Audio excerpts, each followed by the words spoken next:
Hyderabad book fair exhibition నిర్వహించారు. దాని అనుభవాలేంటి? ఆ 10 రోజులు ఏ సమాజంలోనైతే పుస్తకం ప్రముఖంగా ఉంటుందో, మొలకల్లాగానే ఉన్నటువంటి వాళ్ళలో పుస్తకం పట్ల ప్రేమను కలిగిస్తే, సాధారణంగా బాలోత్సవం అనగానే నేనున్న అధ్యక్షుడిగా ఉన్న కాలంలో జరిపాము. లోపాలు ఉన్నాయి. అంత పెద్ద ఎత్తున నిర్వహించడానికి ప్రభుత్వ సహకారం ఉంటుందా? అది కొన్ని కోట్ల రూపాయలకు సంబంధించిన ప్లానింగ్. అందువల్ల తెలంగాణ రాష్ట్ర ముఖ్యమంత్రి గారే వచ్చి బుక్ ఫేర్ని ప్రారంభించటం కూడా, బుక్ ఫేరు అనేది ఉన్నది కానీ దాని యొక్క అల్టిమేట్ గోల్ ఏంటి? పల్లె గ్రంథాలయాలకు పుస్తకాలు ఇద్దాము, డొనేట్ ది బుక్స్ అని పెట్టాం. సోషల్ మీడియా వచ్చిన తర్వాత సాహిత్యం వైపుకు వీళ్ళు రాలేదు, వీళ్ళు టచ్ చేయరు అనుకుంటాము. అటువంటి రంగాల నుంచి కూడా వచ్చి ఆ రోజు నేను గమనించింది ఏంటంటే, తెలుగు కవిత్వము. బాధా సర్పదస్తులార ఏడవకండి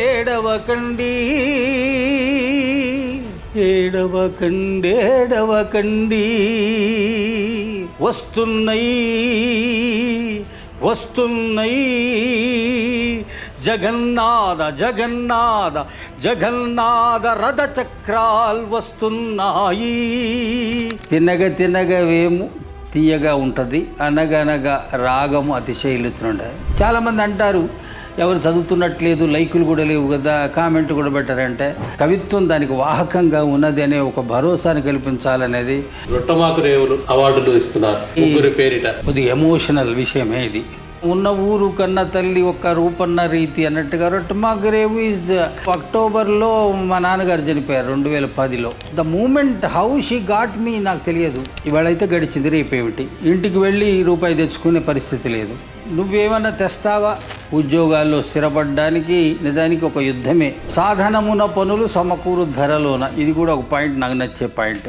ఎస్ఎఫ్ఐ, నాట్య మండలి, సిపిఎంతో అనుబంధాలు ఇప్పటికీ కొనసాగుతున్నాయి. పంజరాన కట్టుబడను నేను, విశ్వనరుడు నేను అన్నట్టుగానే ఒక 1 లక్ష రూపాయల సేవింగ్స్ ఉన్నవాడు ఒక 20 లక్షల రూపాయల అప్పు చేస్తాడు. ప్రతి ఇల్లు వృద్ధాశ్రమంగా మారిపోతున్న కాలం, పిల్లలు పెడుతున్న సమస్యలకి కుంగిపోతున్న కాలం.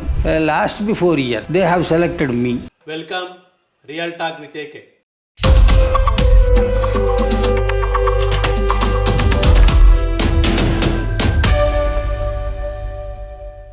మనం ప్రస్తుతం హైదరాబాద్ బుక్ ఫేర్ అధ్యక్షులు, తెలంగాణ భాషా సాంస్కృతిక మండలి సలహాదారు, కేంద్ర సాహిత్య అకాడమీ తెలుగు విభాగం పూర్వ సలహాదారు, కవి సంగమం నిర్వాహకులు బహుత్ ఖూబ్ కవి యాకూబ్ గారింట్లో ఉన్నాం. నమస్కారం సార్. నమస్తే సార్. మీరు ఇటీవలనే హైదరాబాద్ బుక్ ఫేర్ ఎగ్జిబిషన్ నిర్వహించారు. దాని అనుభవాలేంటి? అనుభవాలు అద్భుతంగా ఉన్నాయి.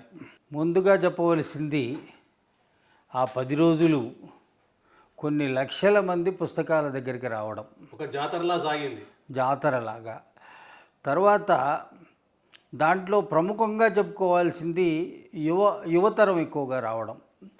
పుస్తకాల కోసం అన్ని లక్షల మంది యువతరం పుస్తకాల జాతరకు తరలి రావడం అనేది బోళ్ళంత సంతోషించిన విషయం. నేను వ్యక్తిగతంగా ఏ సమాజంలోనైతే పుస్తకం ప్రముఖంగా ఉంటుందో, పుస్తకానికి ఆ కాలపు ప్రజలు లేదా యువతరము అందరూ దగ్గరికి చేరుతారో, ఆ సమాజం అద్భుతంగా ఉంటుందనేది నేను నా వ్యక్తిగతంగా నా జీవన ప్రయాణంలో తెలుసుకున్న సత్యం.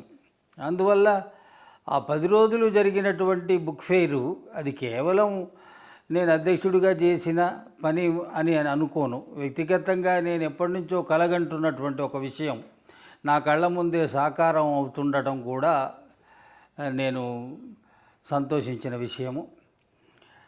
ఆ తర్వాత సాహిత్య కార్యక్రమాలు చేశాం. దాంట్లో కూడా గత ఏడాది ఎవరైతే ఆ వేదికను పంచుకున్నారో వాళ్ళని కాక మిగతా వాళ్ళని కూడా ఎక్కువ మందిని అకామిడేట్ చేయడానికి, చర్చల్లో పాల్గొనేట్టు చేయడానికి, కవి సమ్మేళనాల్లో పాల్గొనేట్టు చేశాం. అది కూడా మంచి ఫలితాలనే ఇచ్చింది. నేను ముఖ్యంగా అనుకునేది ఏంటంటే, మనకు ఎక్కడ అవకాశం ఉన్నా తెలంగాణ సాహిత్య సాంస్కృతిక రంగాల్లో పనిచేస్తున్న వాళ్ళని అవకాశాల వైపుకి తీసుకురావాలనేటువంటిది నేను అనుకుంటాను. దానికి అనుగుణంగా ప్రణాళికలు సిద్ధం చేసి చాలా ఎక్కువ మందిని అందులో పాల్గొనేట్టు చేశాం. పిల్లల కోసం కూడా మీరు ప్రత్యేకంగా చూడండి, బాలోత్సవం అని దాని మీద కూడా ప్రత్యేక శ్రద్ధ పెట్టి చేశాం.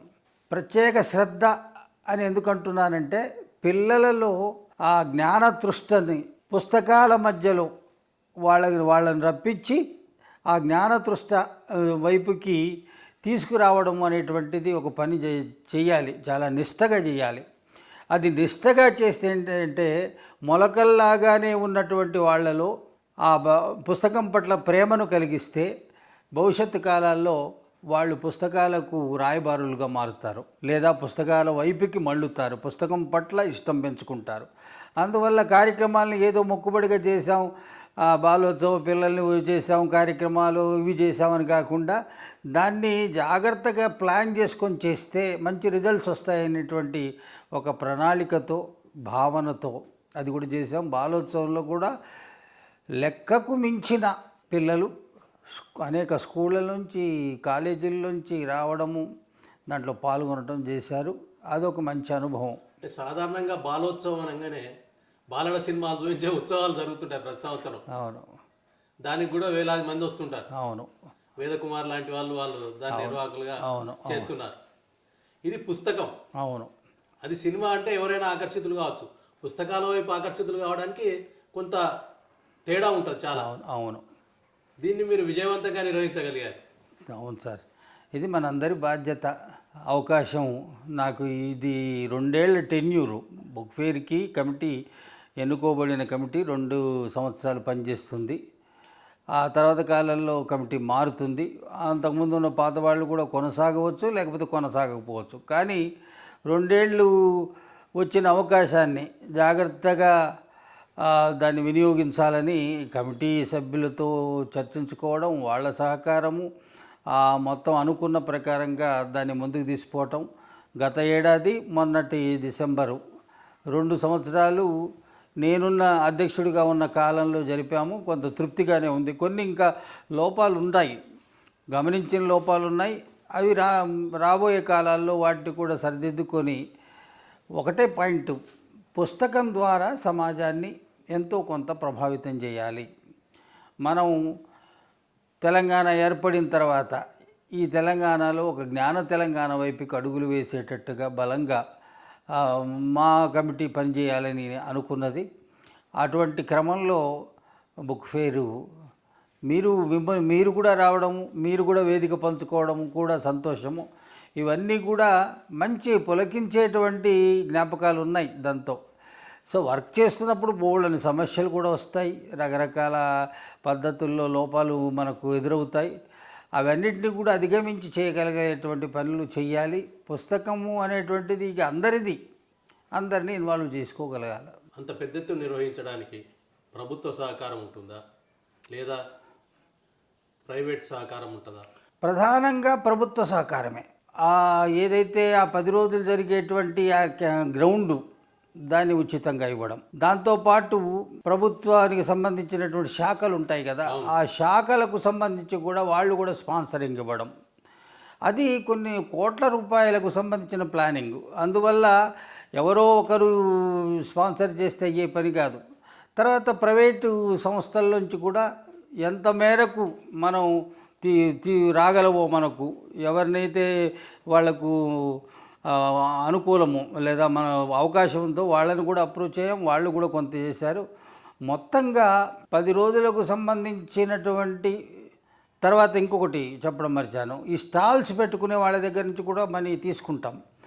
అది ప్రభుత్వం ఇచ్చేటువంటి సహకారము, ప్రభుత్వ శాఖల నుంచి వచ్చేటువంటి మానిటరీ సహకారము, ప్రైవేటు సంస్థల నుంచి వచ్చేటువంటి సహకారం, ఇవన్నీ కలగలిపి దాంట్లో ఖర్చు కూడా మనం అనుకునే పద్ధతులు చాలా చిన్నగా ఉండదు, చాలా పెద్దగా ఉంటుంది. మీరు చూడండి, స్టాల్స్ నిర్మాణానికే మేజర్ పార్ట్ పోతుంది. తర్వాత దాన్ని మొత్తం రోజులు జనరేటర్తో కరెంటు సప్లై ఉంటుంది, ఆ జనరేటర్ యొక్క ఖర్చులు ఉంటాయి. ఇది కాకుండా పూర్తిగా అసలు ఎక్కడ కూడా దుమ్ము కనపడకుండా పూర్తి మ్యాటింగ్ చేసాం. తర్వాత ఆ వేదికల నిర్మాణం కానీ ఇవన్నీ కూడా ఖర్చుతో కూడుకున్నటువంటి పనులు. ఈ ఖర్చుతో కూడుకున్న పనులని అది మనం కంప్లీట్ చేయాలంటే, వాటిని మనం మీట్ కావాలంటే మనం అన్ని రకాలైనటువంటి సహాయాలు తీసుకోవాల్సిందే గవర్నమెంట్. ఇంకొక ప్రధానమైన విషయం మీరు గమనిస్తే, లాస్ట్ ఇయర్ తెలంగాణ రాష్ట్ర ముఖ్యమంత్రి గారే వచ్చి బుక్ ఫేర్ని ప్రారంభించటం కూడా ఒక కొత్త ఊపుని ఉత్సాహాన్ని ఇచ్చింది. పుస్తకాల వైపుకి సమాజం చూడాలి, పుస్తకాల వైపు మరలాలి వాళ్ళ దృష్టి, పుస్తకాలు ఎంత చదివితే అంత సమాజానికి పనికొస్తుంది అనేటువంటి ఒక సందేశము ముఖ్యమంత్రి వచ్చి దాన్ని ప్రారంభించడం వల్ల అది జనంలోకి బాగా వెళ్ళిపోయింది. అందువల్ల మీరు గమనించారో లేదో, లాస్ట్ ఇయర్ విపరీతంగా జనం వచ్చారు. ముఖ్యమంత్రితో పాటు మంత్రులు కూడా వచ్చారు. మంత్రులు అందరూ ఆయన వచ్చి మొత్తం అందరు వచ్చారు. ఈ సంవత్సరం కూడా మన రాష్ట్ర భాషా సాంస్కృతిక శాఖ మంత్రి గారు జూపల్లి కృష్ణారావు గారి చేతుల మీద జరిగింది. ఆయన కూడా ఆ రోజు ప్రారంభించి వెళ్ళిపోవడమే కాదు, మధ్యలో కూడా 2 సార్లు వచ్చారు. గ్రంథాలయ సంస్థ చైర్మన్ వచ్చారు. లాస్ట్ ఇయర్ అయితే పొన్నం ప్రభాకర్ గారు, తర్వాత అంతా మంత్రివర్గంలోని చాలామంది వచ్చారు. రేవంత్ రెడ్డి వచ్చినట్టు మిగిలిన వాళ్ళంతా వస్తుంటారు. అది ఏమైంది, పుస్తకాలకి ఎంకరేజ్మెంట్, చదువురులకు ఎంకరేజ్మెంట్, పుస్తకాలను ప్రేమించే వాళ్ళకి. తర్వాత పుస్తక నడకని పెట్టాం, లాస్ట్ ఇయర్ పెట్టాము, ఈ సంవత్సరం కూడా పెట్టాం. లాస్ట్ ఇయర్ దాన్ని కరెక్ట్గా జనాల్లోకి తీసుకెళ్ళి ఎక్కువ మందిని వచ్చేటట్టు చేయలేకపోయి, ఈసారి చూస్తే మీకు 3,000 మంది 4,000 మంది ఒక పెద్ద పుస్తక నడకలో, అది మామూలు విషయం కాదు. తర్వాత ప్రభుత్వ ప్రధాన కార్యదర్శి గారు వచ్చి దాన్ని, రామకృష్ణారావు గారు వచ్చి దాన్ని ప్రారంభించడం, అవే ఒకటే పాయింట్ సార్. బుక్ ఫేరు అనేది ఉన్నది, కానీ దాని యొక్క అల్టిమేట్ గోల్ ఏంటి? అమ్మకాలు కొనుగోలు మాత్రమే కాదు, సమాజాన్ని ఎంతో కొంత ప్రభావితం చేసే దిశగా పుస్తకం యొక్క వినియోగాన్ని పెంచటము, చదివేటువంటి లక్షణాన్ని జనంలోకి తీసుకురావడం అనే పాయింట్స్ను కూడా ఉన్నాయి. తర్వాత ఇంకొక పాట, పల్లె గ్రంథాలయాలకు పుస్తకాలు ఇద్దాము, మీ దగ్గర ఏమైనా పుస్తకాలు మీరు వినియోగంలో లేకపోతే తీసుకొచ్చి మా దగ్గర ఇవ్వండి, డొనేట్ ది బుక్స్ అని పెట్టాం. దానికి ఎంత మంచి ఆదరణ. 3 DCM లారీలకు పట్టేన్ని పుస్తకాలు వచ్చాయి. మళ్ళీ ఇంకొకటి ఏం చేశాము, పల్లె గ్రంథాలయాలు ఎవరైతే నడిపిస్తున్నారో వాళ్ళందరికీ ప్రకటన, మీరు ఈ పుస్తకాలు వస్తాయి మా దగ్గరికి, మీరు ముందే అప్లికేషన్లు పెట్టుకోండి, మేము అందరికీ ఎన్ని కావాలో అందరికి ఇచ్చేస్తామంటే. అట్లా సుమారు 50-60 గ్రంథాలయాలు, ఊళ్ళల్లో గ్రంథాలయాలు నడుపుతున్న వాళ్ళు ఉన్నారు, పుస్తకం అంటే ఇష్టం ఉన్న వాళ్ళు, వాళ్ళకి ఈ మొత్తం ఒక సైకిల్ లాగా ప్రమోట్ ది బుక్స్. పుస్తకం పల్లెలకు కూడా చేరాలి, పుస్తకం దగ్గరికి అందరు రావాలి, పుస్తకం అందరి చేతుల్లోకి వెళ్ళాలి, చదివేటువంటి లక్షణం, చదివేటువంటి ఒక హ్యాబిట్ పెరగాలి. ఇవన్నిటి కూడా బుక్ ఫేరు మాధ్యమంగా చేశామని అనిపిస్తోంది. కవులు, కళాకారులు, రచయితలు, సార్ విమర్శకులు అందరూ ఆ బుక్ ఫేర్లో హాజరయ్యారు. అవును, వాళ్ళ పాటలతోని వినుల విందు చేశారు. అవును, ఉపన్యాసాలతోని, అవును, చర్చల్లో పాల్గొన్నారు. సాంస్కృతిక కార్యక్రమాలు, భాషా సాంస్కృతిక శాఖ వాళ్ళు 1 hour స్లాట్ ఎవ్రీడే, వాళ్ళు అనేక నృత్య రూపకాలు పంపడము, లేదా పాటల పాడేటువంటి వాళ్ళని పంపడము. తర్వాత ఇంకొకటి జరుగుతుంది, ఈసారి ప్రభాత బేరీ అని సాంస్కృతిక శాఖ కొత్తగా ఒక కార్యక్రమాన్ని రూపొందించింది. అంటే సామాజిక రుగ్మతలకు వ్యతిరేకంగా పోరాటం లాంటిది. ఆ కార్యక్రమాన్ని స్పెషల్గా ఈసారి బ్యానర్లు, పోస్టర్లు పెట్టి పిల్లర్స్ లాగా చేసి, మీరు గంజాయిని వదలండి, లేకపోతే చెడు పద్ధతులు మానుకోండి, లేకపోతే కట్నాలు తీసుకోకండి, లేదా ఆడంబరాలకు ఇటువంటి అన్ని స్లోగన్స్ పెట్టి, అది పెట్టి ఒక స్టాల్ పెట్టి, అది కూడా మంచి ఇంపాక్ట్. ఇది ఒకటి, అది ప్రభుత్వము తీసుకొచ్చినటువంటి కార్యక్రమం అయినా దాన్ని ఓన్ చేసుకోవాలి అందరం. అది అటువంటివన్నీ లేని ఒక సమాజం కావాలని కదా మనం కోరుకుంటున్నది. ఓన్ చేసుకొని చేసి దాని మీద ప్రత్యేకమైన పాటలు, అవన్నీ చాలా బాగా జరిగింది. పర్సనల్గా ఆకట్టుకున్న అంశం నాకు పర్సనల్గా ఆకట్టుకుంది, పుస్తకం జనంలోకి వెళుతుంది అనేది. పుస్తకం కోసం ఇన్ని లక్షల మంది జనం వచ్చారు అనేది నన్ను ఇప్పటికీ కూడా, డిసెంబర్ 29కి అయిపోయింది కదా, ఇవాళకి ఐఎమ్ లివింగ్ ఆన్ దట్, ఆ అట్మాస్ఫియర్లోనే నా మనసంతా తిరుగుతోంది. సో పుస్తకం కోసం ఇంతమంది వచ్చారు, పుస్తకం వైపుకి మళ్ళారు అనేటువంటిది నన్ను చాలా ఉత్తేజపరుస్తున్న అంశం. గతంలో జూలూరు గౌరీశంకర్ ఉన్నప్పుడు కొన్ని పట్టణాల్లో కూడా నిర్వహించారు. అవును, అంటే హైదరాబాద్ బుక్ ఫేర్ తర్వాత దీని ఆధ్వర్యంలో అట్లాంటి ఆలోచన ఏదైనా ఉందా? ఉన్నాయి. రేపు వచ్చే నెలలోనే మహబూబ్ నగర్లో ఒక కార్యక్రమం ఇది బుక్ ఫేర్ పెట్టాలని. లాస్ట్ ఇయర్ కొన్ని ఎలక్షన్స్ అవి ఇవి వాటి వల్ల మనం బిజీ, కొత్త గవర్నమెంట్ రావడము, దానివల్ల మా ప్లానింగ్స్ చేయలేకపోయాం. ఈసారి ముందు నుంచే ప్లాన్ చేస్తున్నాం. ఇప్పుడు మహబూబ్ నగర్లో ఫస్ట్ వీక్లో ఉంటుంది. తర్వాత ఒక్కో ప్రాంతానికి వెళ్ళి చేయాలనేది ఉంది. పుస్తక ప్రచురణ సంస్థలు, పుస్తక విక్రేతలు వాళ్ళు ఇప్పుడు ఉత్సాహంగా ఉన్నారు. బుక్ ఫేర్లకు సంబంధించిన రెస్పాన్స్ చూసిన తర్వాత ఉత్సాహపడుతున్నారు. జిల్లాల్లో కూడా అటువంటివి జరగగలిగితే ఇంకొంత ఉత్సాహం వచ్చే అవకాశం ఉంది. పుస్తకాలు పాఠకుని దగ్గరికి చేరే అవకాశం ఉంది. అవును. కేంద్ర సాహిత్య అకాడమీ తెలుగు విభాగం సలహాదారుగా పనిచేశారు. అవును. దాని అనుభవాలు ఏంటి? కేంద్ర సాహిత్య అకాడమీకి నేను శివారెడ్డి గారు కన్వీనర్గా ఉన్నప్పుడు ఒక 5 ఏళ్ళు ఉన్నాను. మధ్యలో ఆ సమయంలో కోవిడ్ వల్ల ఒక 2 ఏళ్ళు ఇళ్లల్లోనే ఉండి ఆ జూమ్ మీటింగుల ద్వారానే సాహిత్య అకాడమీ కార్యక్రమాలు జరిగాయి. నిజానికి కేంద్ర సాహిత్య అకాడమీ సలహా సంఘం చేసే పని ఏమిటంటే, అది ఎగ్జిక్యూటివ్ బాడీకి లేదా కన్వీనర్కి కొన్ని సలహాలు ఇస్తుంది.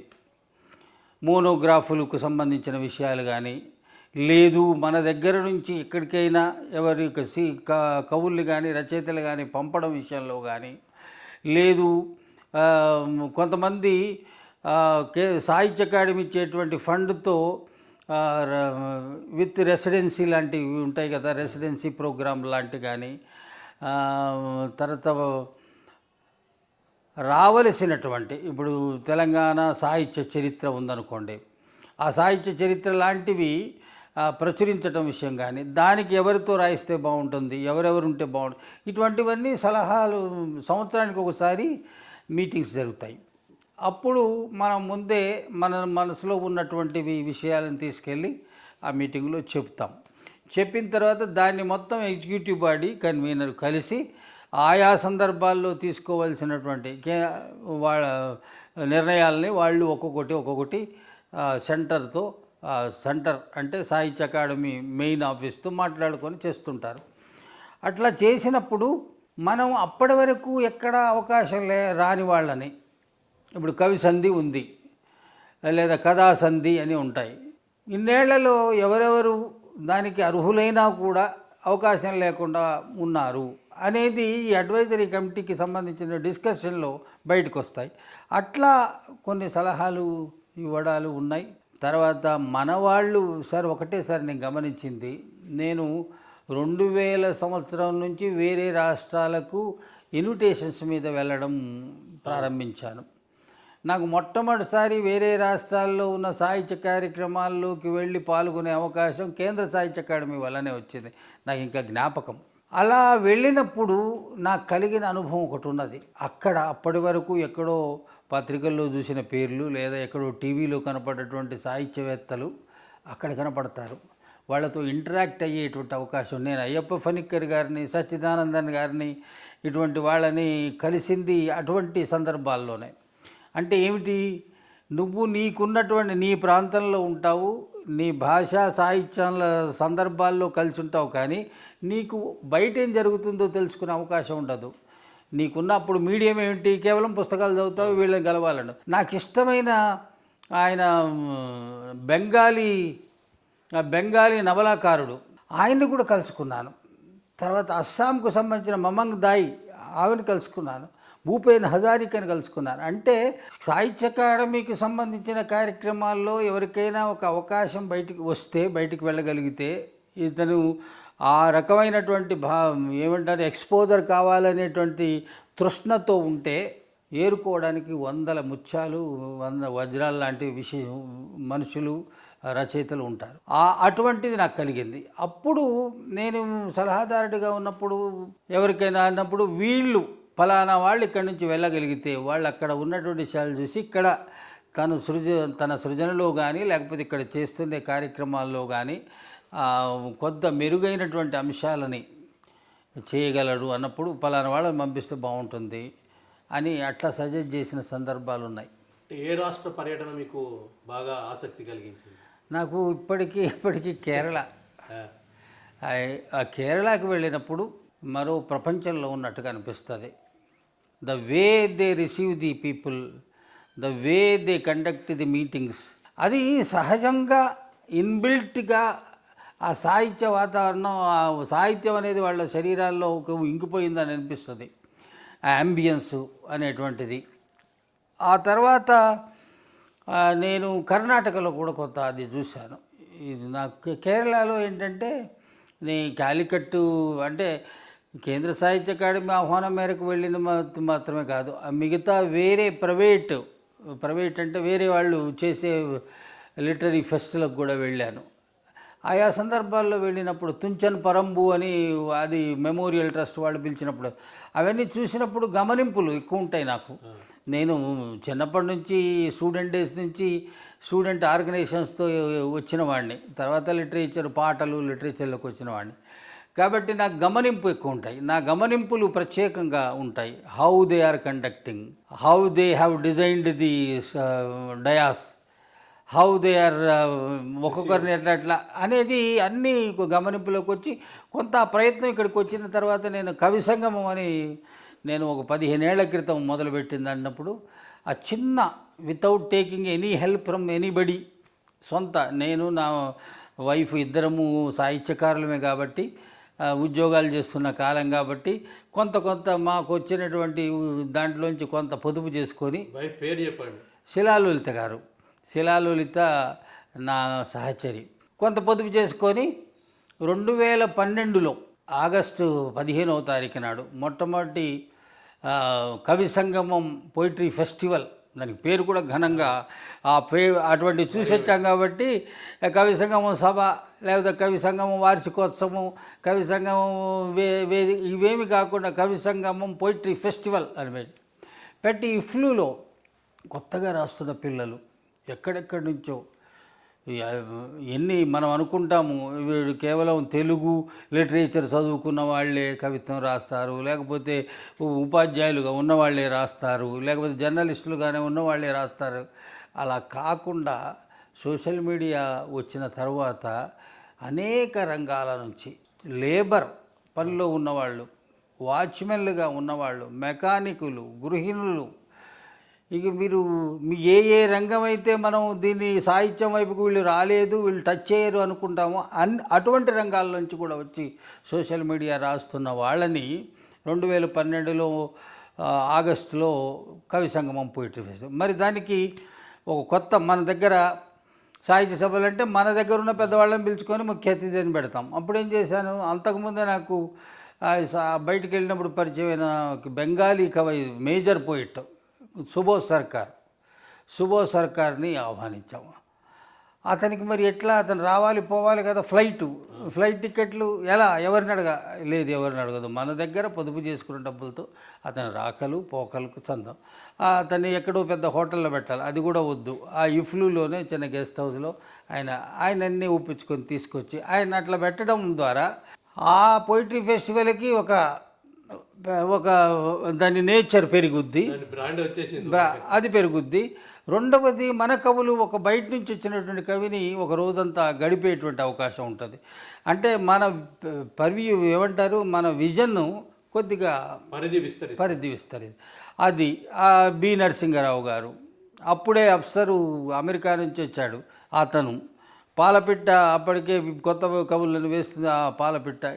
ఈ తర్వాత ఇటువంటి వాళ్ళని అందరినీ చేసి వేదిక నిర్మించి ప్రారంభోత్సవ సభ పెడితే 500 మందికి పైగా ఇప్పుడున్న కవులు, కొంతమంది బయట మనకు పేరున్న కవులు, కొత్త కవులు. ఆ రోజు నేను గమనించింది ఏంటంటే, తెలుగు కవిత్వము గొప్ప స్థితిలోకి ఇంకా ముందుకు వెళ్ళేటువంటి అది మంచి అనుభవం. సో మనం రోజు చేస్తున్న పనిలో నాకు సార్ సాహిత్యము, కవిత్వము ఇటువంటి విషయాలు నా జీవితంలోకి రావడం, ముఖ్యంగా నేను పాటలు పాడేవాడిని. From 7th class onwards I'm known as a singer. ఇంటర్మీడియట్లో కానీ, డిగ్రీలో కానీ, పీజీలో కానీ యాకూబ్ అంటే కవి కంటే ముందు పాటగాడు అని ఉండేది. ఇప్పుడు ఏమైనా పాడగలుగుతారా మరి? ఆ పాడటం అంటే అప్పుడప్పుడు ఇంట్లో పాడతాను. శ్రీశ్రీ కవిత్వాన్ని ట్యూన్ చేసుకుని పాడేవాడిని. పాడండి ఇప్పుడు ఒకటి. పతితులార భ్రష్టులార బాధా సర్పదష్టులార ఏడవకండి ఏడవకండి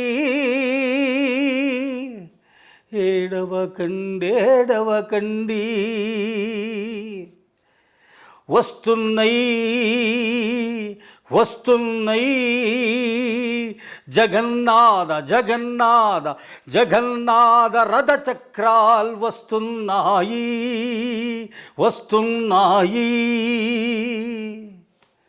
హిమాచలం కరిగింది వింధ్యాచలం అదిరింది సింహాచలం కదిలింది హిమాచలం వింధ్యాచలం సింహాచలం మహానఘాలెగురుతున్నాయి, మహారథం కదులుతున్నది, చూర్ణమాన ఘూర్ణమాన గిరిశిఖరాల్ గిర తిరుగుతున్నాయి. ఇట్లా పాడేవాడిని, ట్యూన్ చేసి పాడేవాడిని. కవి సంగమంలో మీరు కొత్తగా రాస్తున్న రచయితలకు కానీ అందరు రచయితలకు కానీ మార్గదర్శనం చేసేలా రోజు కాలం అట్లా పెట్టి చేస్తున్నారు. అవును. అలా ఆలోచన ఎందుకు వచ్చిందంటే బేసికల్గా నేను ఒక అధ్యాపకుడిని.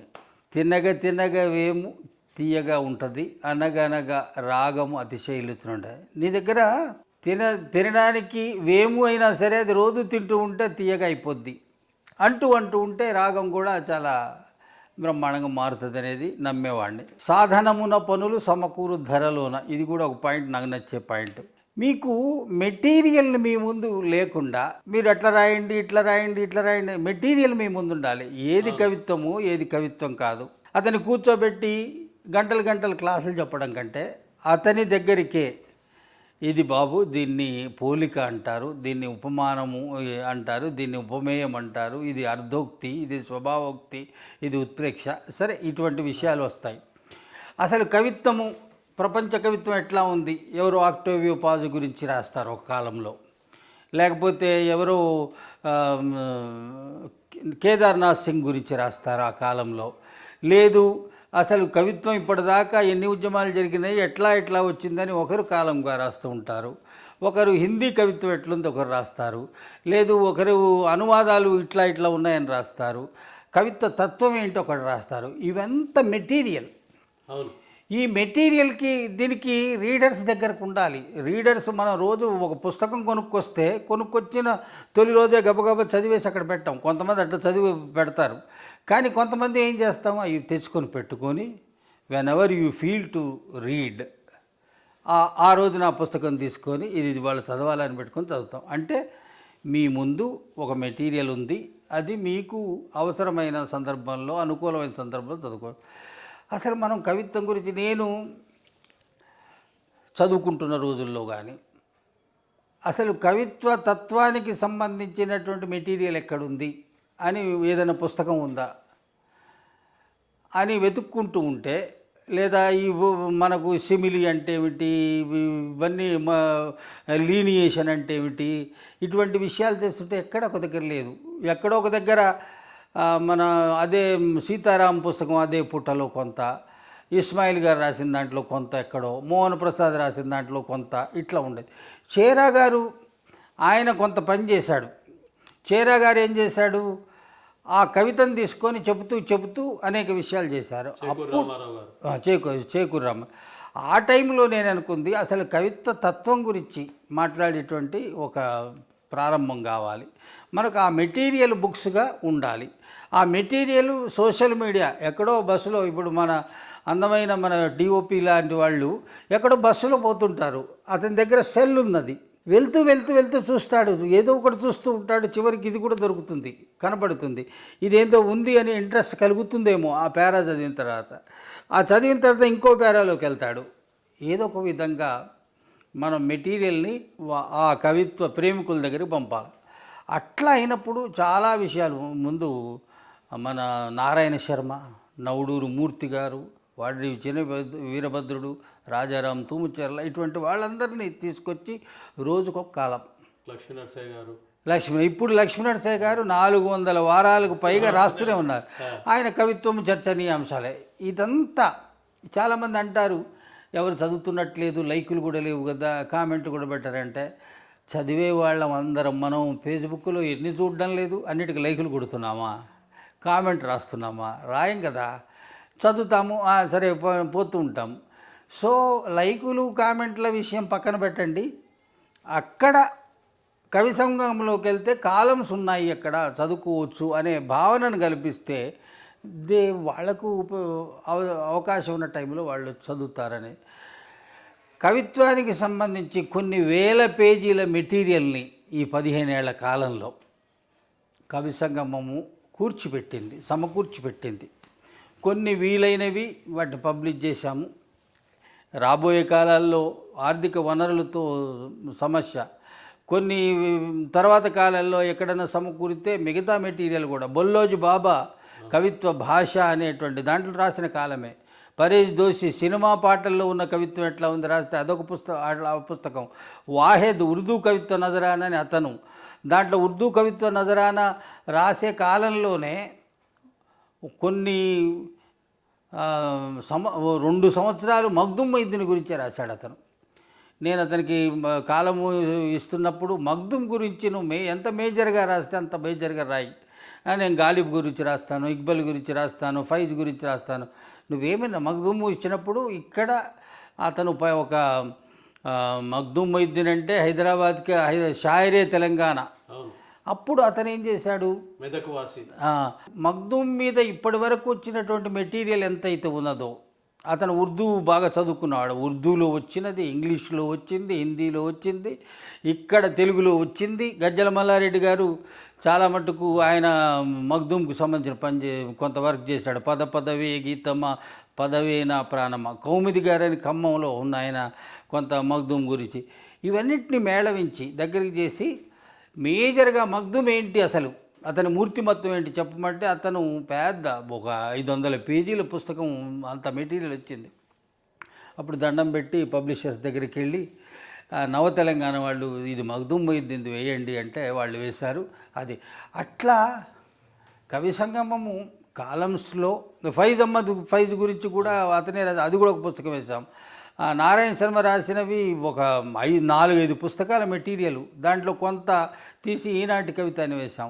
నవడూరి మూర్తి గారు ప్రపంచ కవిత్వము అని ఆయన వేశాడు, కవిత్వంతో 7 అడుగులు అనే. తర్వాత మన నారాయణ స్వామి వెంకటయోగి, మీరు మీ కవిత్వ ప్రయాణం ఎట్లా జరిగిందో చెప్పండి అని అంటే, ఆయన కొన్ని సంవత్సరాల పాటు రాశాడు. దాన్ని నడిసొచ్చిన తొవ్వ. వేణుగోపాల్ అతనిది ఒక పుస్తకం. ఇట్లా మీ కవిత్వానికి సంబంధించినటువంటి మెటీరియల్ ముందు ఊహించింది కూడా ఒకటే ప్రేమ. నేను కవిత్వంలోకి వచ్చినప్పుడు నాకు ఎదురైన అంశాలు, లేదు నేను గమనించిన అంశాలు, వీటిలన్నీ పూరించాలి. ఎవ్రీబడి అది అనుకోవాలి, నేను కవిత్వం రాస్తున్నాను, ఆ కవిత్వం వల్ల ఇంత మానవ ప్రేమ దొరుకుతున్నది, ఇంతమంది దగ్గరికి నేను వెళ్ళగలుగుతున్నాను, నన్ను పలకరించడానికి ఇంతమంది మనుషులు ఉన్నారు, కవిత్వం దానికి వాహకంగా ఉన్నది అనే ఒక భరోసాని కల్పించాలనేది కూడా అనుకున్నది. అదొక మానవ హారాన్ని నిర్మించాలి సార్. కవిత్వం యొక్క లక్ష్యము చాలామంది చాలా చెప్తారు, స్పాంటేనియస్ ఓవర్ఫ్లో, పవర్ఫుల్ ఫీలింగ్స్ అనొచ్చు. నేను నమ్మింది ఏంటంటే ఇవన్నీ ఉన్నాయి. మానవ వికాసం కోసం కవిత్వం కావాలని ఒకటి, రెండోది కలవడమే కవిత్వము. ఈ 2 పాయింట్లు. తర్వాత మొత్తం కవి సంగమానికి ఒక ట్యాగ్ లైన్ అనుకున్నప్పుడు మనసులో, నువ్వు ఒక పచ్చని చెట్టు అయితే పక్షులు వాటంతటా వచ్చి వాలేను అంటే, బేసికల్గా నువ్వు మంచి మనిషివి కా, మానవీయ మూర్తివి కా. ఆ మానవీయ మూర్తి మనుషుల్ని ప్రేమించే మనిషివి అయినప్పుడు నీ దగ్గరికి వెతుక్కుంటూ మనుషులు వస్తారు, అవన్నీ వచ్చి వాళ్తాయి అనేది దాని ట్యాగ్ లైన్ పెట్టుకొని, ఒక సంగమం అంటే సమూహమే కదా, పెద్ద కలయిక కదా, అది చేసుకొని దీనికి simple agenda, simple point, hug the people అలాయి బలాయి చేసుకోవాల్సినటువంటి ఒకే ఒక్క లక్ష్యము కవిత్వానికి ఉండాలి అనే పద్ధతిలో కవి సంఘం. సోషల్ మీడియా సార్, మనం రూపాయి ఖర్చు లేనిది, అదొక పెద్ద డయాసు. వేరు వేరు సినిమా వాళ్ళు సినిమాలకు ఉపయోగించుకోవచ్చు కాక, వేరే వాళ్ళు వంటలకు ఉపయోగించుకోక, మనం కవిత్వం కోసం, కథల వాళ్ళు కథలకి ఉపయోగించుకోవచ్చు. మనం కవిత్వం కోసం మొదట్లో ఉన్నంత ఊపు ఉత్సాహము అది ఉండకపోవచ్చు, తర్వాత కొద్దిగా తగ్గు ఉండొచ్చు. కానీ అప్పుడేమో పరుగులు పెట్టే నదిలాగా ఉండేది, ఇప్పుడు నిలకడగా ఉన్న సముద్రంలాగా దాంట్లో కవిత్వం పోస్ట్ చేస్తుంటారు. కాలమ్స్ రోజు రోజు నడుస్తుంటాయి. మీలాంటి వాళ్ళు పెద్దలు కూడా రాస్తున్నారు దాంట్లో. ఇవాళ మీరు ఎక్కడో ఉంటారు, కానీ నేను మిమ్మల్ని రోజు కలుస్తున్నట్టుగానే ఉంటుంది. రోజు కలుస్తున్నట్టు, is very close to me, is known to me అనే భావన ఒక మనిషికి కలగడం కూడా కవిత్వం చేసే పని. అది చేస్తున్నాం. మీరు రొట్టమాకు రేవులు అవార్డులు ఇస్తున్నారు, అది ముగ్గురు పేరిట, మీ నాన్నగారి ముగ్గురు పేరిట సార్. అవును. Giving back to the society, కొద్దిగా ఎమోషనల్ విషయమే ఇది. కేఎల్ నరసింహారావు గారు ఒక విధంగా ఆ కుటుంబం, కేఎల్ నరసింహారావు గారు, దుర్గాదేవి గారు అనేవాళ్ళు, నేను అప్పటికి ఒక కిరాణా దుకాణపు గుమస్తాగాను, ఆఫీస్ బాయ్ గాను, ఒక పేపర్ బాయ్ గాను ఉన్నవాడిని దగ్గరికి తీసి చదివించిన వాళ్ళు, ఒక హోప్ ఇచ్చిన వాళ్ళు నడకకి. వాళ్ళ పేరులో కేఎల్ నరసింహారావు గారి పేరు, నన్ను కన్నా షేక్ మహమ్మద్ గియా పేరు, గొప్ప మనిషి ఆయన. తర్వాత నేను యాకూబ్ అంటే తెలుసు కదా సార్, పుట్టుకతో ముస్లింని. అటువంటి వాడిని, ఒక గొప్ప సహచరిని నాకు ఇచ్చి, నా జీవితంలో నేను నిలబడడానికి ఒక ఆత్మవిశ్వాసాన్ని ఇచ్చినవాడు రామిరెడ్డి గారు. ఆ పుట్టిపాటి రామిరెడ్డి, వీళ్ళు ముగ్గురిని తలుచుకోవాలి. నెంబర్ 1. నెంబర్ 2, ఉన్న ఊరు కన్న తల్లి ఒక్క రూపన్న రీతి అన్నట్టుగా రొట్టమాకు ఈజ్, అది నాలో వసిస్తున్న ఒక ప్రపంచం. నేను రొట్టమాకు రేవు అనేటువంటి ఆ చిన్న 60-70 ఇళ్ళ ఊరు, గూడెం అనుకోండి, చిన్న గూడెం. అక్కడి నుంచి వచ్చి ఏ మట్టిలోంచి, ఏ వాగు ఒడ్డులోంచి, ఏ రైలు పట్టాలు దాటుకుంటూ ఇక్కడ దాకా వచ్చానో, ప్రపంచానికి తీసిన తలుపు అంటారే, ఓపెన్ చేసింది రొట్టమాకు. సో ఇవన్నిటినీ కూడా రెస్టోర్ చేయాలి. మీరు కూడా ప్రపంచానికి పరిచయం చేశారు రొట్టమాకు. దాన్ని రెస్టోర్ వాటినన్నింటినీ కూడా వాటికి ఎలివేషన్ ఇవ్వాలి. ఈ విషయాలు ఎలివేషన్ ఇవ్వాలన్నప్పుడు అక్టోబర్లో మా నాన్నగారు చనిపోయారు 2010లో. ఆయనని ప్రతి ఏటా అంటే రోజు తలుచుకుంటాము.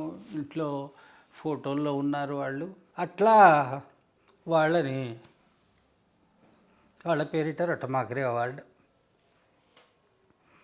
అది కూడా 2014 నుంచా చాలా నడుస్తుంది. చాలా మందికి ఇచ్చారు. అదేమైంది, ముగ్గురు పేర్లు అట్లా ఉన్నప్పుడు దాన్ని అది మా పురిటిపాటి రామిరెడ్డి గారి అవార్డు ఒక కవయిత్రికి ఇవ్వాలనేది మా సహచరి సూచన. అది అట్లానే నడుపుతున్నాం. తర్వాత కేఎల్ నరసింహారావు గారి అవార్డు ఒక ఇద్దరికి ఇవ్వాలి అనేది అది తర్వాత యాడ్ అవుతూ వచ్చింది. ఆ తర్వాత మా అమ్మ చనిపోయారు, మా దుర్గమ్మ గారు చనిపోయారు. వాళ్ళని కూడా ఈ ప్యాటర్న్లోకి తీసుకొద్దామంటే ఈ యాకూబ్ ఏదో అవార్డులు ఇచ్చుకుంటూ తిరిగే మనిషి అనే ఏది అనుకుంటారని. కాకపోతే ఒకటి, నా పరిధిలో ఇది వ్యక్తిగత విషయమైనా, సో వాళ్ళ యొక్క స్థానాన్ని వాళ్ళు ఎలా జీవించారు, ఏ విలువలతో జీవించారు, ఆ విలువల్ని కొద్దిగా మళ్ళీ చెప్పడం ద్వారా, పదే చెప్పడం ద్వారా వాటి విలువ పెరుగుతుంది అనేది కూడా ఒక పాయింట్. ఇప్పుడు దుర్గాదేవి గారి గురించి, దుర్గమ్మ గారి గురించి చెప్పాను. ఆవిడ ఈ కామన్ బాయ్ ఐస్ క్రీమ్ బండి తోచుకుంటూ వాళ్ళ ఇంటి మీదకి పోయాడు.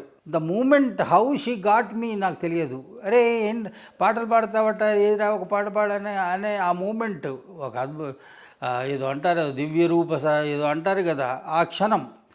పాటలు పాడతావట కదా, ఎదురా పాడరా అది పాడితే ఆవిడ క్షణంలో తీసుకున్న నిర్ణయం, కొడుకా నువ్వు నా ఇంట్లో ఉండరా అన్నది, చదువుకో ఇక్కడ. అది కదా, అది ఒక విలువ కదా. మీ లైఫ్ టర్న్, అది కూడా టర్న్. అది గొప్ప విలువ, ఒక మానవీయమైన విలువ. ఆ విలువ ఎక్కడి దాకా పోయింది? ఒక చాలా సింపుల్గా ఎక్కడో పడి ఉండాల్సినటువంటి వాడు ఎక్కడి దాకానో పోలేదు, చదువుకో వైపుకి వచ్చాడు.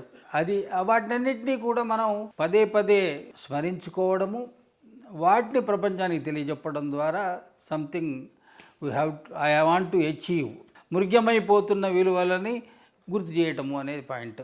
చదువుకోవడమే కాదు, బోధకులు కూడా, అవును, ఉపన్యాసకులు, అవును, ఆ మార్పుకు కూడా ఆవిడే కారణం అనొచ్చు. అవును, అవును. ఏదైనా ఆవిడ ఆ తర్వాత నీ అది కంటిన్యూ అవుతూ వచ్చింది.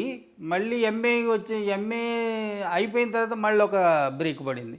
అప్పుడు నా సహచరి శిలా లలిత, ఆవిడ నా లైక్ ఏ మదర్.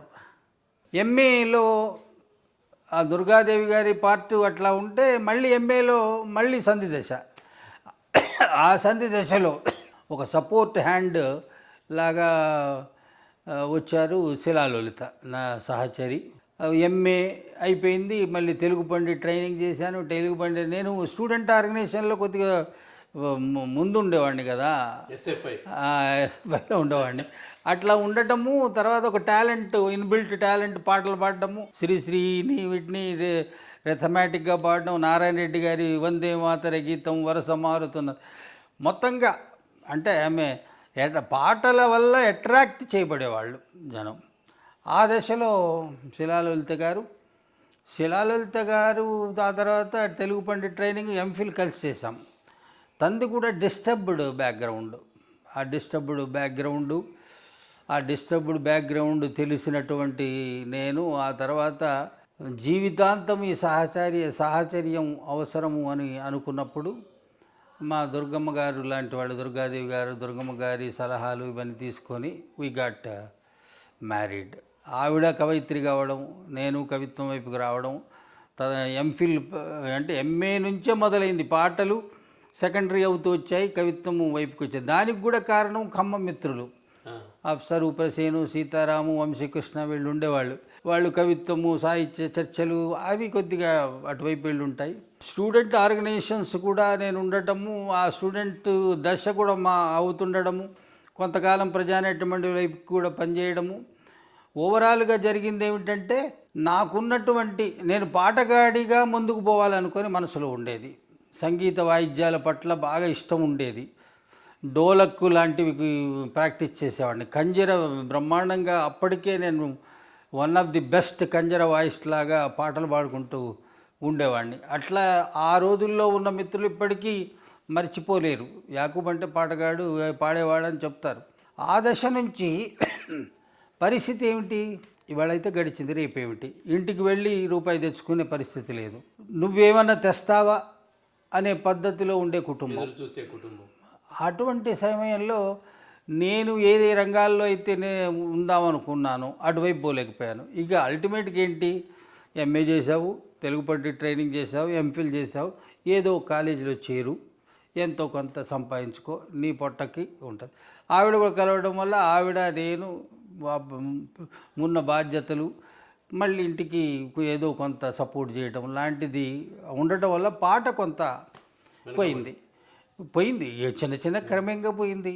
తెలుగు లెక్చరర్గా ఉన్నాను కాబట్టి ఎప్పుడైనా రాగయుక్తంగా ఆ పద్యాలు బోధించేటప్పుడు చెప్పుకోవడము, లేదా మిత్రులు ఎప్పుడైనా కలిస్తే పాటలేవో పాడుకోవడం తప్ప వేదికలెక్కి పాటలు పాడడము, దాంట్లో ఇంకా ముందుకు పోయే అవకాశాలని చూసుకోవడం లాంటివి కలగలేదు. సో అల్టిమేట్గా నేను ఆశ్రయించింది కవిత్వం.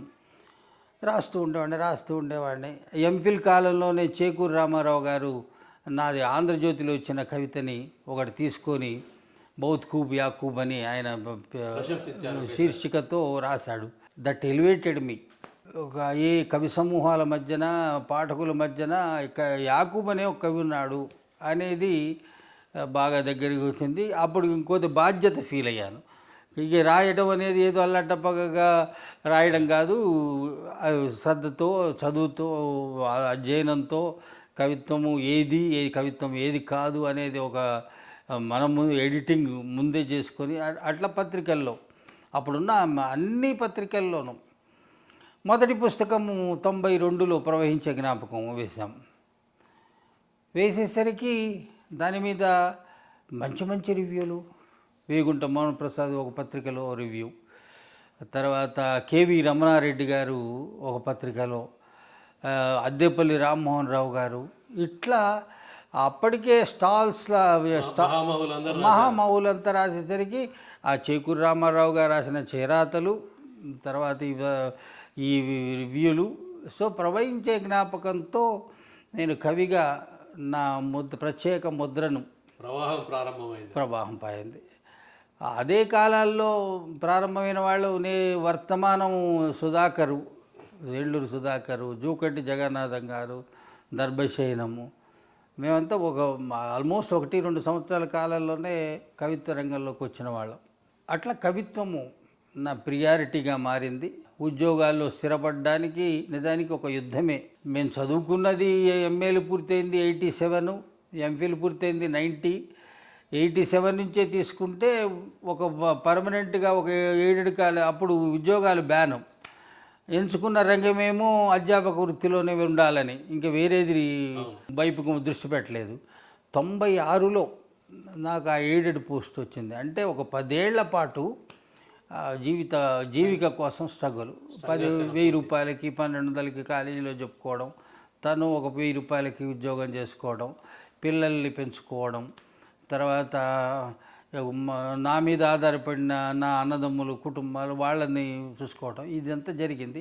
సో కవిత్వము నాకు ఇచ్చినటువంటి శక్తి, నేను కవిత్వం వల్ల పొందినటువంటి ఒక గుర్తింపు, ఇవన్నీ తర్వాత కాలంలో వచ్చే జనరేషన్స్కి చాలా దాన్ని మనం కూడా పొదివి పట్టుకోవాలి. వాళ్ళందరినీ ఆ ఫేజ్లో వాళ్ళతో పాటు ప్రయాణించి ఒక యారో మార్కులాగా ఉండాలని కూడా లోపల ఒక ఇది ఉండే. దాంట్లో భాగంగా సోషల్ మీడియా రావడము, సోషల్ మీడియాలో ఆ వేదిక నిర్మించటం, అవన్నీ జరిగాయి. ప్రజానాట్య మండలిలో మీరు చాలా సంవత్సరాలు పనిచేశారు గాయకునిగా. అప్పుడు మిమ్మల్ని బాగా ప్రేరేపితం చేసిన పాట ఏంటి? అదేమైనా పాడగలరా? అది ఇందాక శ్రీశ్రీది పాడాను. చాలా పాటలు పోయినాయి. ఏదైనా జ్ఞాపకం ఉన్న పాట? వందే మాతర గీతం వరస మారుతున్నది, తరం మారుతున్నది, ఆ స్వరం మారుతున్నది, తరం మారుతున్నది, ఆ స్వరం మారుతున్నది. వందే మాతరం, వందే మాతరం. సుజల విమల కీర్తనలో సుఫలాశయ వర్తనలో, సుజల విమల కీర్తనలో సుఫలాశయ వర్తనలో, జలం లేక ఫలం లేక జనం ఎండుతున్నది, మలయజ శీతల పదకోమల భావన బాగున్నా, కంటి కంటిలో తెలియని మంట రగులుతున్నది, మంట రగులుతున్నది. ఇటువంటి పాటలు ఉంది. పాడుకునే శక్తి ఉంది, కానీ దాని మీద మనసు పెట్టలే ఇంకా ఎక్కువ. ఎస్ఎఫ్ఐ, ప్రజానాట్య మండలి, సిపిఎంతో అనుబంధాలు ఇప్పటికీ కొనసాగుతున్నాయి. అవి నన్ను బ్రాటప్ చేసిన కుటుంబము సిపిఎం కుటుంబం. కేఎల్ గారు, దుర్గమ్మ గారు, వాళ్ళ కుటుంబం మొత్తం. నేను ఒకటే అనుకున్నాను, వాళ్ళు నాకు ఇచ్చినటువంటి ఈ జీవిత అవకాశాన్ని వాళ్ళకి చెడ్డపై రాకుండా ఉండాలి. సో వాళ్ళతో ఉండటం వల్ల ఆ పార్టీకి సంబంధించినటువంటి అనుబంధాలు ఉంటాయి కదా, వాళ్ళ కోసం ఆ అనుబంధాలు. ఆ తర్వాత నేను నడిచి వచ్చిన దారిలో ఇప్పుడు నేను అనుకోండి, నేను రొట్టమాకరేవు, కొత్తగూడెం, ఖమ్మం, హైదరాబాదు, ఈ మొత్తం ప్రయాణంలో నన్ను ముందుగా దగ్గరకు తీసుకున్నది ఆ పార్టీల అనుబంధాల సంస్థలే. So they gave me the food, they gave me the shelter, they gave me the affection. ఇవన్నీ అక్కడి నుంచి పొందాను. అవి నన్ను నిలబెట్టినాయి కదా. సో అలా వచ్చిన బోల్డ్ పరిచయాలు, ఇప్పటికీ ఉన్న పరిచయాలు, లోపల కృతజ్ఞత, ఆ రకమైనటువంటి దగ్గరితనం ఉంటుంది. అలా అని పంజరాన కట్టుబడను నేను, విశ్వనరుడ నేను అన్నట్టుగానే ఒక ప్రోగ్రెసివ్ ఎలిమెంట్స్తో ఎక్కడైతే ఉందో, లౌకిక ప్రజాస్వామిక భావనలతో ఎవరైతే ముందుకుంటారో వాళ్ళందరితోనూ సన్నిహితంగా ఉండేది. సో ఐ హ్యావ్ ఏమంటారు, చాలా విశాలమైన పరిధిలో ప్రగతిశీల శిబిరాల్లో ఉన్నటువంటి అనేక మందితో నాకు సాన్నిధ్యం ఉన్నది. గద్దరనతో బాగా అరే ఒరే యాకూబు అన్నంత ప్రేమగా ఉండేవాడు. నా గోరెడ్డి వెంకన్న నా ప్రాణమిత్రుడు. ఇప్పటికీ నా కష్టం వచ్చినా నష్టం వచ్చినా తనకు చెప్పుకునేటువంటి అలాయి బలాయి ఉన్నది.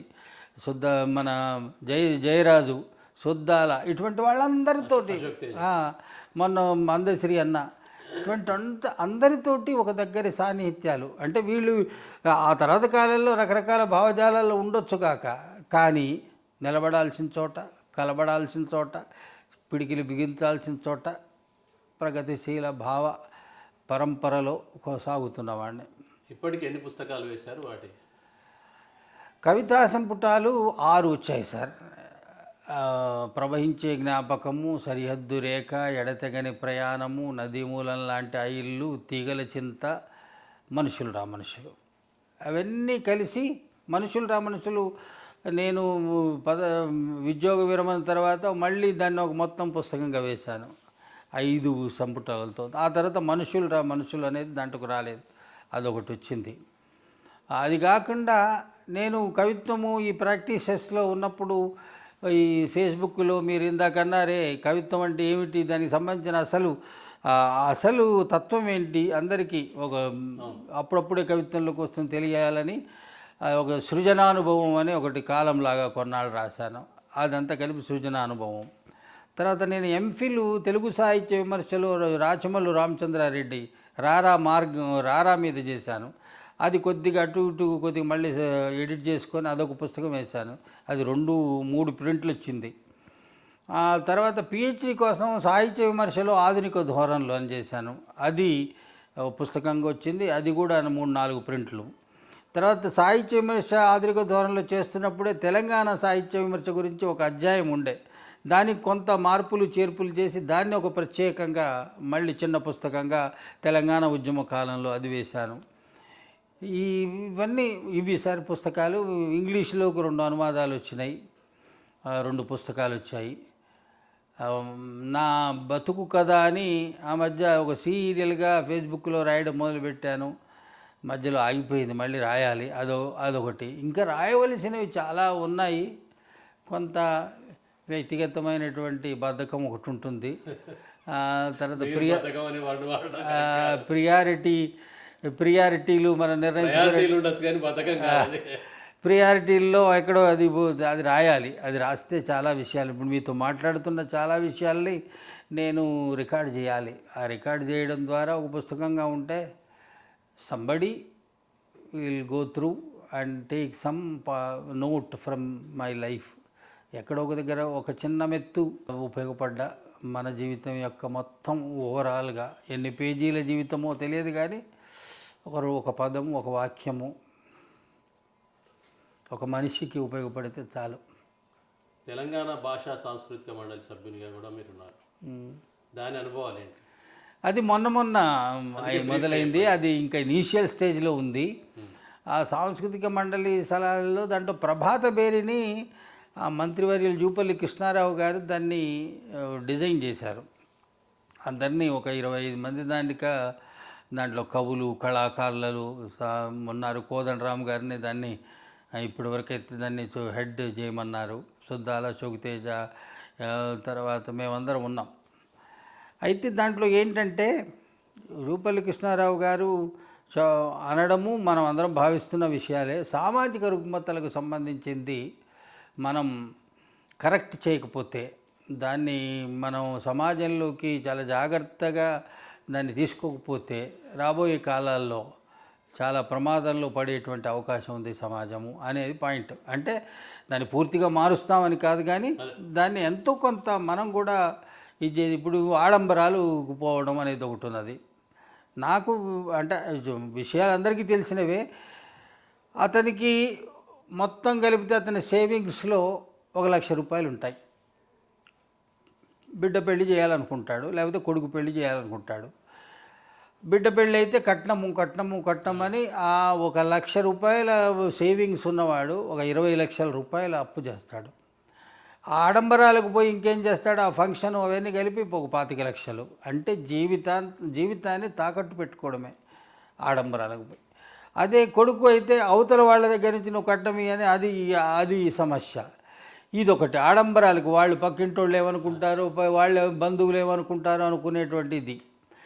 గంజాయి, ఇప్పుడు గంజాయి లేకపోతే డ్రగ్స్, ఇటువంటి వాటి అంటే ఈ ప్రచారం పాటల ద్వారా, కవితల ద్వారా, గల్పికల ద్వారా, కథల ద్వారా, ప్రభాత బేరీ అని పేరు పెట్టడంలో అలర్ట్ చేయటం కదా, నిద్ర లేపటం, అటువంటిది పెట్టుకొని చేయాలనేది చేస్తున్నప్పుడు దాన్ని ఒకసారి ప్రకటన కూడా ఇచ్చి ఇది ఈ అంశాల మీద మీరు కవిత్వం కానీ నాటకాలు కానీ రాసి పంపండి అంటే వచ్చాయి.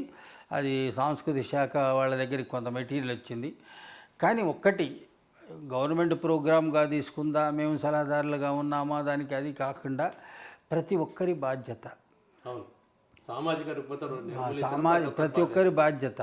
ప్రతి ఇల్లు వృద్ధాశ్రమంగా మారిపోతున్న కాలం, ప్రతి ఇల్లు పిల్లలు తెస్తున్న సమస్యలకి కుంగిపోతున్న కాలం, బెట్టింగులని అదని ఇదని ఇల్లు గుల్లలైపోతున్న కాలం, చిన్నంతరం పెద్దంతరం లేకుండా అరే ఒరే అని చిన్నోడు కదా నువ్వెవడరా చెప్పడానికని ఇట్లా, అంటే ఒక ప్యాటర్న్ ఆఫ్ లివింగ్ స్టైల్ పూర్తిగా చెడిపోయిందని అనను, కానీ 75% డిస్టర్బ్గా ఉంది.